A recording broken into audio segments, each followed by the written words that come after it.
کہ جو election commission ہے وہ جانبدار ہے، وہ غیر جانبدار نہیں ہے، وہ ایک ہی پارٹی کا بندہ ہے اور وہ ہر حربے وہ استعمال کر رہا ہے جو جس سے کہ الیکشن جو ہے وہ نواز شریف جیت جائے.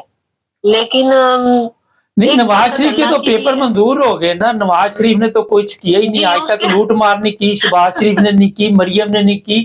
وہ تو شیخ مریم رشید نے ہاں ان کے سب 1000 سے روپے کی لوٹ مار کی ہے تو اس کے پیپر جی اعتراضات لگا دیے.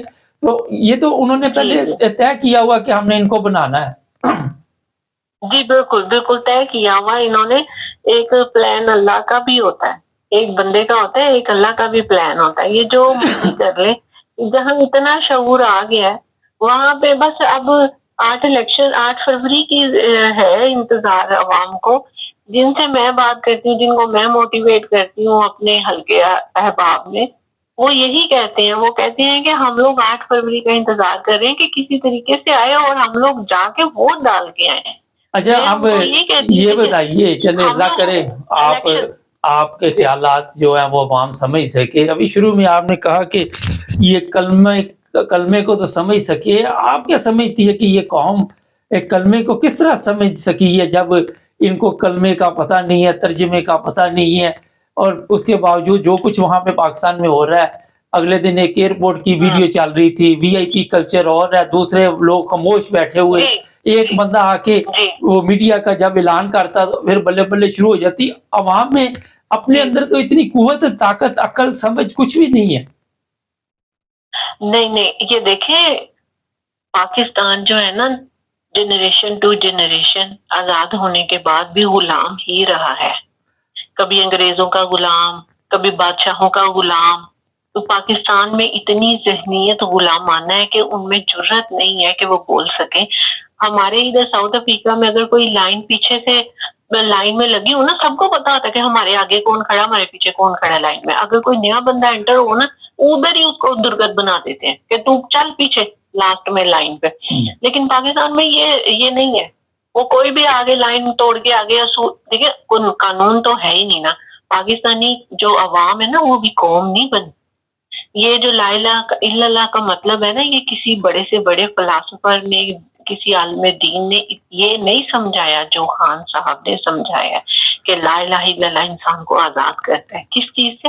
غلامی سے آزاد کرتا ہے، اور صرف اللہ کے آگے جھکاتا ہے کہ اللہ سے ڈرو. میڈم جب غلامی. انسان اللہ سے ڈرتا ہے نا، پھر کسی بڑے سے بڑے دولت مند بندے سے بندہ نہیں ڈرتا. اچھا یہ بتائیے، غلامی سے تو چلو ان کو پتہ چل گیا، مگر جو لوگ ان کے اوپر حکمران ہیں وہ ان کو آزاد کریں گے؟ یہ ایک بڑا اہم سوال ہے.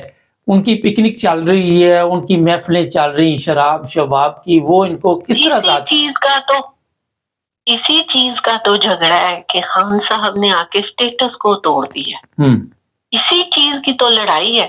اگر خان صاحب ان کے جو ہمارے یہ جو بیٹھے ہوئے تھے 40-50 سال سے، اگر ان کے نظریات پہ چلتے تو خان صاحب پہ آج کوئی کیس نہیں ہونا تھا، نہ ہی انہوں نے جیل میں ہونا تھا، نہ ہی پی ٹی آئی کو اس طرح سے کرش کیا جانا تھا. میڈم میں انہوں نے سٹیٹس کو آ کے توڑا ہے. تو یہ جو دیکھیں نا جنریشن ٹو جنریشن بھٹو کی نظر. اچھا میں ایک بڑا سادہ سا سوال کرتا ہوں آپ سے. بھٹو کو چلو ایک طرف ابھی رہنے دے. سیدھی بات ہے، ہماری پاک فوج کسی کو برداشت کر سکتی ہے کہ وہ آ کے بات اٹھائے کہ ہم ایک آزاد ملک بننا چاہتے ہیں؟ نہیں کر سکتی. پاک ہماری کمپنی، ہمارے بینڈ ماسٹر نہیں کر سکتے.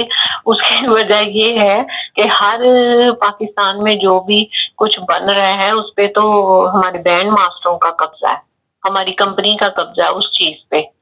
سنتے دیکھ لیں، یہ جو بھی تو کون، مجھے بتائیے اتنا بڑا قبضہ ہے تو وہ کس طرح چھوڑیں گے؟ یہ ایک منٹ، یہ پوری پہلی فوج ہے دنیا کی جو یہ سارے کام کرتی ہے، یہ جو یہ چیزیں بناتی ہے. دیکھیں ذرا ہماری بدقسمتی، وہ کبھی بھی کسی ایسے سیاستدان کو برداشت نہیں کرے گی جو ان کو پیچھے ہٹا کے بارڈروں کے اوپر بھیجتے اور اسمبلیوں میں خود پورے 3/4 ایک بھاری پاور کے ساتھ آ کے خود فیصلے کرے، پاکستان کی آزاد خارجہ پالیسی کی بات کرے. یہ کبھی بھی کمپنی کو منظور نہیں ہوگا. دوسری بات، میری ایک بات یہ عوام سمجھ لے. ایک بات میں کہنا، پاکستان آج یہ بدحال کیوں ہے؟ اس کا میں آپ کو جواب یہ دیتی ہوں کہ خوشحال پاکستان، پرامن پاکستان، ایک آزاد خارجہ والا پاکستان جو ہے، خارجہ پالیسی والا جو پاکستان ہے، وہ اسرائیل اور امریکہ کی موت ہے. So this why Pakistan, no exit Pakistan. Pakistan سے باہر نہیں نکل سکتی یہ قوتیں. ایک متحد، ایک آزاد خود مختار پاکستان جو دنیا کی اس وقت کی دنیا کی جو طاقتیں ہیں ان کو منظور نہیں ہے. نہیں تو اپنے غدار ہے نا، بکتے تو اپنی پڑے، اپنی بک رہے ہیں نا. لیکن اگر عوام ایک طرف ہو جائے تو یہ کچھ نہیں کر سکتا. عوام نہیں ہوگی ہماری ایک طرف. ابھی عوام کو جوتے کھانے کی عادت پڑی، وہ کس طرح ایک طرف ہوگی؟ دیکھیں جس طرح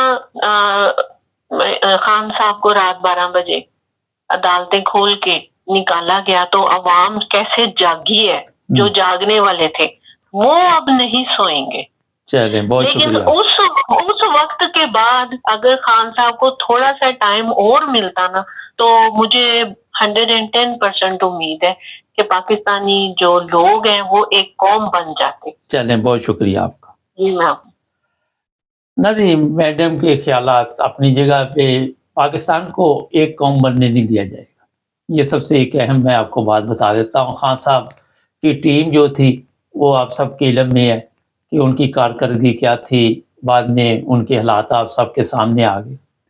پرابلم جو سب سے بڑی ہے کہ جب آپ کے ارد گرد غدار ہوں گے، آپ کے مخلص نہیں ہوں گے، منافقین ہوں گے، تو میرا خیال ہے وہ بندہ جنگ کبھی بھی نہیں جیت سکتا جہاں اس کے اپنے منافق نکل آئے. یہ ایک بڑا اہم سوال ہے. جتنا مرضی وہ زور لگاتا رہے. یہی بدقسمتی عمران خان کی تھی، اس کے آس پاس منافقین تھے اور وہ جنگ اسی وجہ سے ابھی تک جیت نہیں سکا. لیکن پر امید رہے، ہمت نہیں ہارنی چاہیے، حوصلے بلند رکھنے چاہیے. جڑے رہے ہمارے ساتھ. ایک اور پروگرام بھی آ رہا ہے، سبسکرائب کرنا.